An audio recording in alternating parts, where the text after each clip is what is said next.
Você era daqueles que ficava na internet até tarde discutindo por que a nossa região é tão lixo nos esportes, em alguns dos esportes, né? Principalmente os LOLzeiros sofredores. Chegava ali pra setembro, outubro e parecia que quando o Brasil era eliminado de uma Copa do Mundo, tomava piaba e aí era aquela discussão generalizada, né? Saía especialista do bueiro, a galera mandando fechar o servidor porque a região era uma merda, né? E aí ninguém mais aguentava ser a pior região do mundo. Só que a pior região do mundo, meu amigo, agora tem 2 vagas pro Mundial de LoL. Muita gente começou a acompanhar agora e não sabe pela era de trevas que a gente passou. A gente era tipo aquele aluno que ficava no fundão e ficava causando a aula inteira e queria sair cedo pro recreio. Era tipo aquele cara que era até popular na escola, mas se parar pra pensar, você vai ver, acho que esse cara não tem muito futuro não. Só que esse aluno, ele estudou, ele fez a lição de casa e ele tirou boas notas agora recentemente. Ficou praticamente impossível de reprovar ele e não passar ele de ano. Deixa eu te contar como foi esses 10 anos brigando por essa vaga que a gente acabou de conquistar. É uma visão um pouco mais realista, de dentro, mais de backstage, e é um pouco diferente sobre o que geralmente sai nas notícias aí pra vocês na internet. Mas eu acho que depois desse vídeo você vai começar a valorizar ainda mais essa conquista.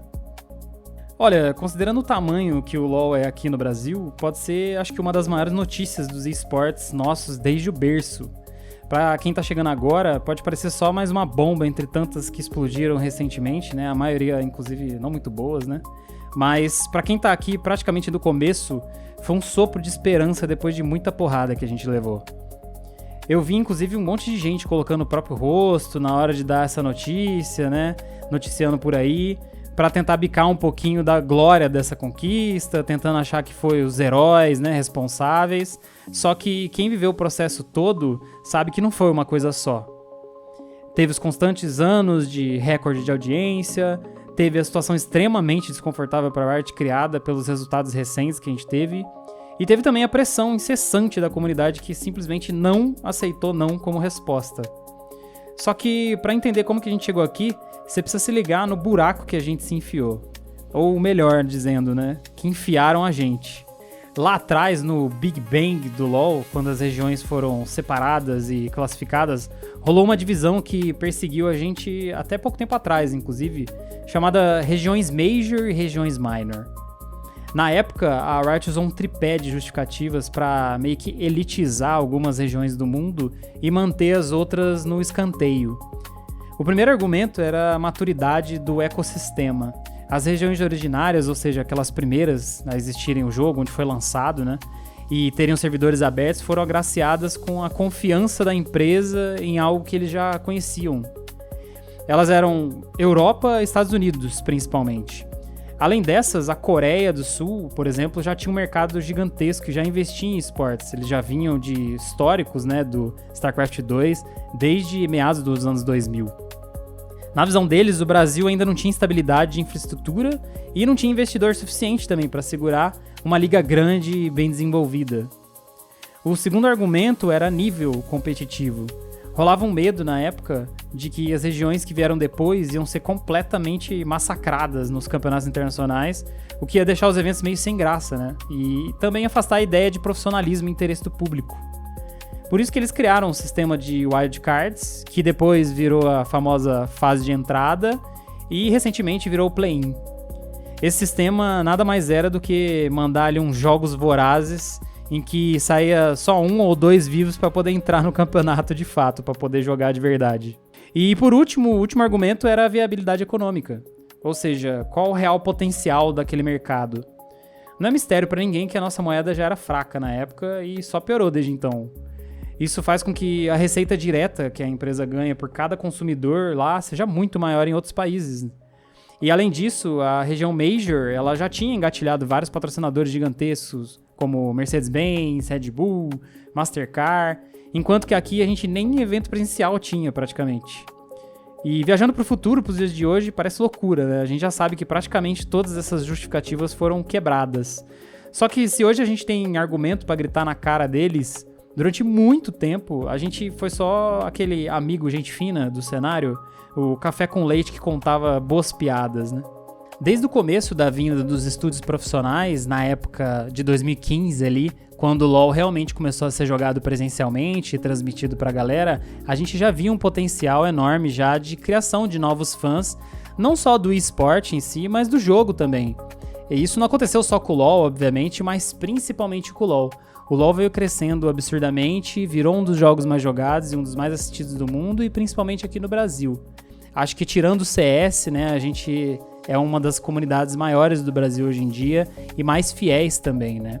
E eu lembro que quando a pandemia veio, todo mundo teve medo de se a gente ia parar de jogar, parar de assistir, se o campeonato não ia ter mais, inclusive. Só que a verdade é que foi o contrário, né? A gente começou a ter uma bomba de explosão de audiência, na verdade. Os números começaram a dobrar, triplicar. E aí todo mundo ficou meio assustado na época. Muita gente em casa, não tinha o que fazer, acabou aderindo ao esportes. Alguns desses, inclusive, nunca foram embora. E a gente chegou no cume ali, no pico, né, em 2024, numa final de Loud contra PEN, quando a gente atingiu 460 mil espectadores simultâneos na transmissão. E eu lembro de pensar, mano, que coisa bizarra. Será que a gente vai chegar num nível, sei lá, de um futebol da vida, né? E eu falei, nossa, tá crescendo num nível tão grande que parece que vai engolir tudo, né? E é claro que eu sei que tem chão ainda, né? Obviamente, a gente é novo ainda, o futebol tem mais de 100 anos, a gente é bem novinho, mas não deixa de ser assustador. Tanto que na época eu acho que entrou muito investidor ali perto da época do final da pandemia, investindo milhões e milhões de dólares em todos os times e cenário, até com expectativas irreais, né? Enquanto a gente vivia um crescimento insano na audiência, o que a gente via dentro de campo era meio que o contrário. Sova atrás de sova no Brasil, a gente apanhou tanto que parecia que nem doía mais, né? E apesar de a gente ter tido alguns brilhos pontuais, só citando alguns aqui para nostalgia dos guerreiros que lembram da época, a Kabum eliminou a Alliance em 2014, campeã europeia, a PEN ganhou de 2 times fodas na época, inclusive, que era a Flash Wolves e a CLG do Double Lift, onde surgiu o meme lá no BRTT Mark Double Lift.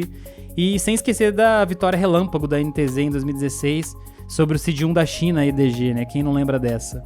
E por fim também uma menção honrosa para uma que eu participei mais recentemente, em 2020, quando a NTZ ganhou da Liquid, né? Que era uma das regiões Majors, e quase ganhou da Mad Lions no Play-in do Worlds. Bom, só apesar dessas exceções, no geral mesmo, as campanhas brasileiras eram praticamente iguais, né?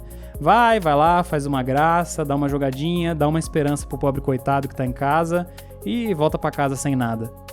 Inclusive, deixa eu usar a oportunidade aqui pra mandar um recadinho pras minhas queridas orgs brasileiras. Várias delas falando em campanhas heróicas, nossos heróis voltaram pra casa, brilhamos muito lá, fizemos história. E, assim, vocês estão de brincadeira, né, molecada? Pelo amor de Deus. Eu que fui pra lá 2 vezes, tomei 2 tacas, voltei pra casa, não vi nem a cor da bola. E vocês estão falando aí de heróis brasileiros, heróis da nação, melhor campanha, campanha dos heróis. Pelo amor de Deus, né, molecada? Mas, voltando. A gente tinha tudo pra largar a mão como torcedor, né? Como diz meu mano Absol, Absolute, manda fechar essa porra, né? Porque o nosso servidor cheio de jogador, só que sempre as mesmas figurinhas marcadas lá no competitivo, indo pra fora. Todo mundo que ia pra fora, inclusive, tinha o mesmo resultado. Parecia que não ia pra frente. E enquanto isso, o CS brasileiro era campeão do mundo. O Free Fire era campeão do mundo. O Rainbow Six virou uma potência absurda.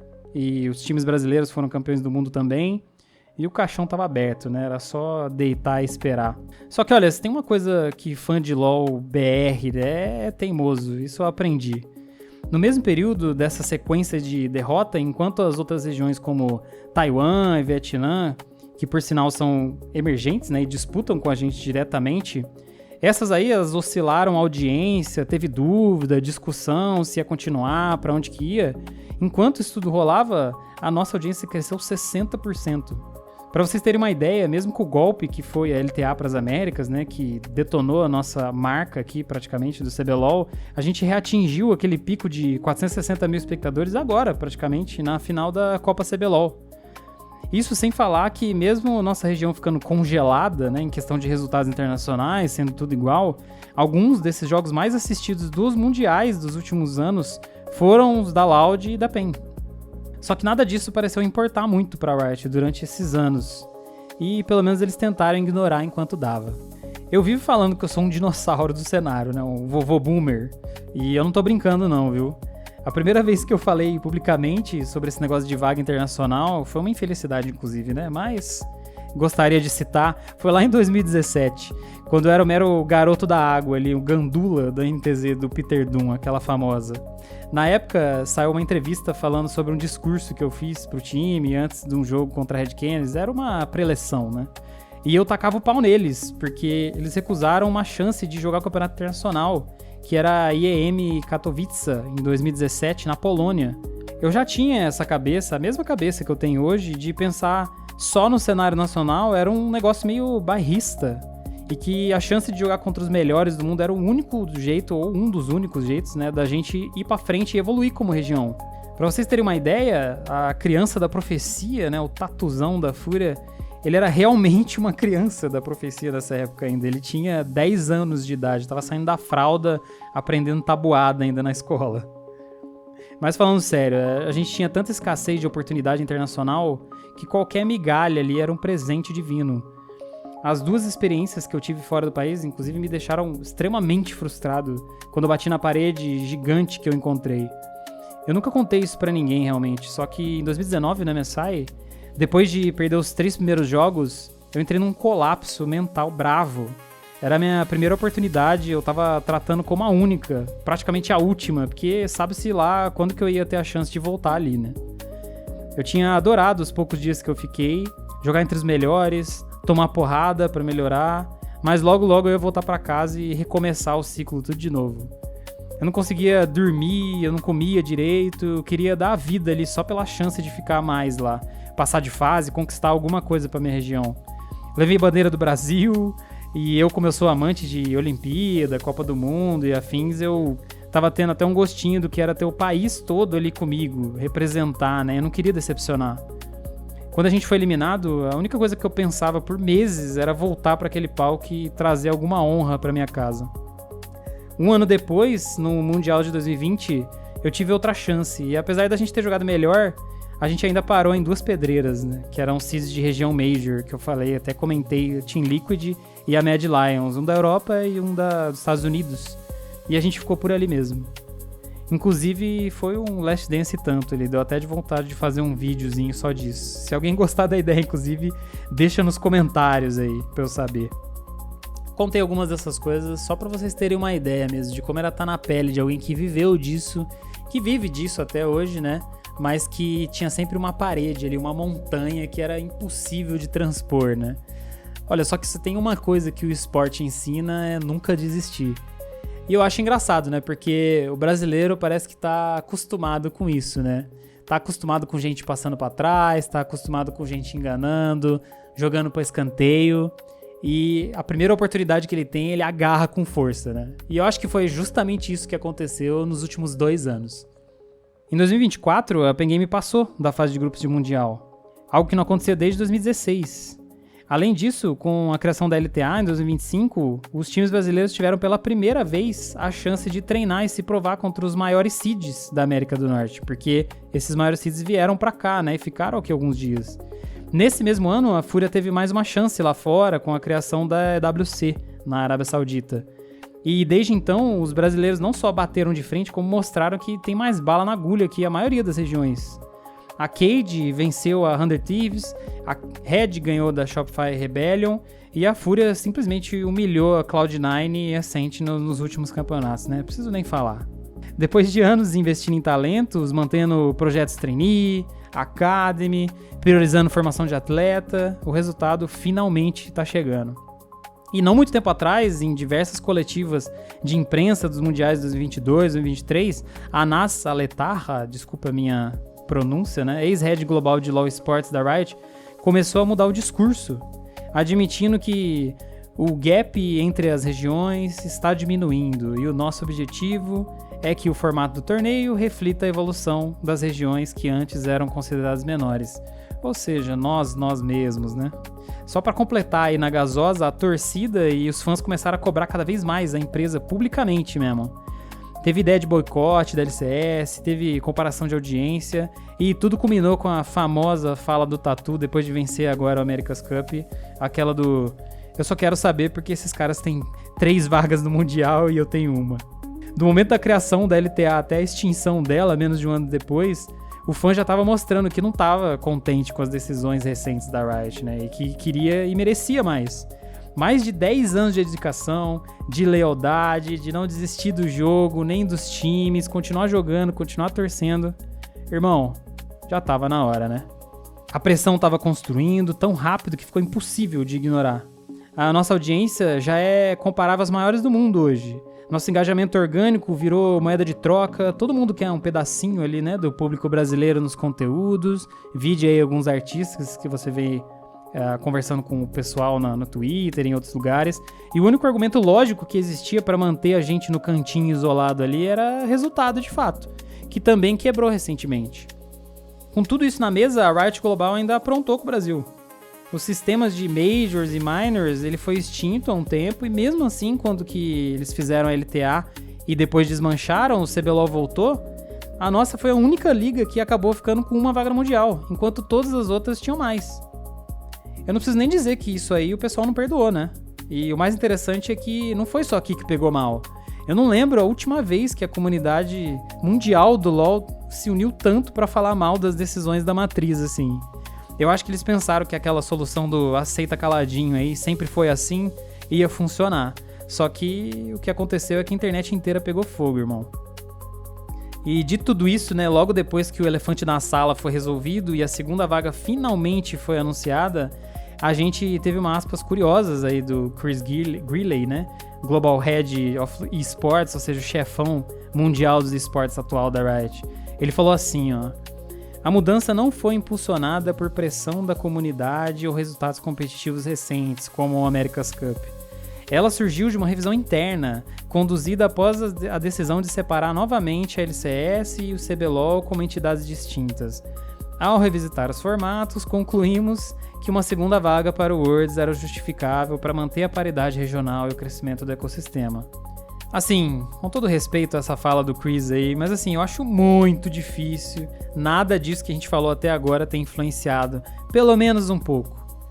Por trabalhar perto aqui da galera da Riot Brasil, posso garantir que pelo menos da parte da nossa Riot aqui, a gente já vinha tentando essa vaga faz um tempo já. E que chance melhor a gente ia ter depois desse show que a gente deu no America's Cup. Eu confesso que isso me preocupa um pouco, sendo bem sincero, assim, a atitude desses corporativos de não dar o braço a torcer, sabe? Não dizer que foi por isso, e já que tá todo mundo considerando isso uma vitória da comunidade, né? Mas, independentemente, o fã foi ouvido, né? E mandou o recado e as coisas aconteceram. Você aí que tá em casa, que assiste, que torce, consome conteúdo, você que teve esse poder e realmente alcançou essa mudança. Parabéns aí, molecada. Beleza, muita alegria. Mas o que isso significa de fato para nosso futuro como região? Olha, o benefício mais óbvio que eu acho que todo mundo entende é ter 2 vagas, né? 2 times, cada vez mais oportunidade de treinar, se provar contra os melhores, é justamente o que fez a gente chegar aqui.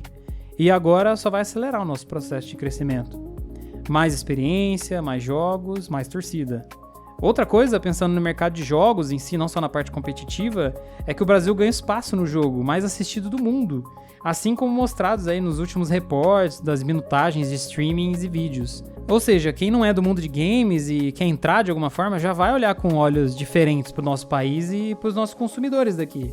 E talvez eu acho que algo não tão óbvio aí à primeira vista seja o aumento de valor no país nas mesas de negociação com outros países mais originários do esporte.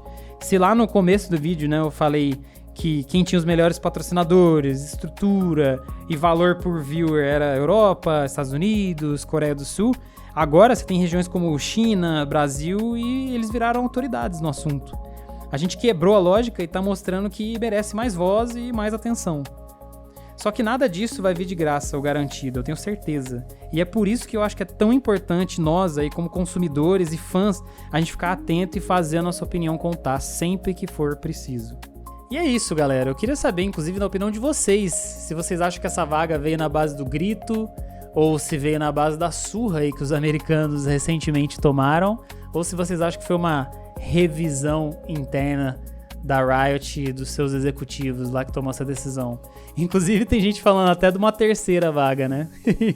Será que a gente já tá nesse nível aí? Já pode pedir? E é isso, valeu demais pra quem ficou até o final do vídeo. Se vocês gostaram, deixa um like, se inscreve. A ideia é vir aqui mais vezes, compartilhar um pouco da minha visão de backstage, um pouquinho da minha cabeça e de como foi trabalhar todo esse tempo.